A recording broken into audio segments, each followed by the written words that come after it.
সরকারি প্রাইমারিগুলো আছে বা স্যাটেলাইটগুলো আছে, অথবা হচ্ছে যে স্যাটেলাইট প্রাইমারিগুলো আছে, অথবা হচ্ছে বেসরকারি যে কিন্ডার গার্ডেনগুলো আছে, যদি এটাকে দুই ভাগে ভাগ করি, সরকারি এবং বেসরকারিভাবে, তাহলে সরকারিগুলোতে আমরা যদি প্রতি 2 মাসে একবার করেও এই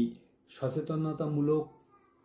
একটা সেমিনার তৈরি করতে পারি, যেটা কোনোভাবেই বাইরের লোকের কোনো দরকার নাই, ওখানকার যে হেড টিচার আছে বা ওখানকার যে টিচার আছে ওনারাই শুধু গার্জিয়ানদের ডেকে একটু সচেতনতামূলক স্পিচ বলে দিবে এবং পরিসংখ্যান বলে দিবে যে আমাদের প্রতি বছর যে এত হাজার মানুষ এবং ছোট বাচ্চা কিন্তু এই পানিতে গার্জিয়ানের অসচেতনতার কারণেই ম্যাক্সিমাম সময় হচ্ছে পানিতে পড়ে বা পানিতে ডুবে মারা যাচ্ছে, এরকম করতে পারে। এবং আমরা যদি এই বেসরকারিগুলোর দিকে দেখি, তাহলে বেসরকারি প্রাইমারিগুলোতে যে জিনিসটা হচ্ছে সেটা হচ্ছে যে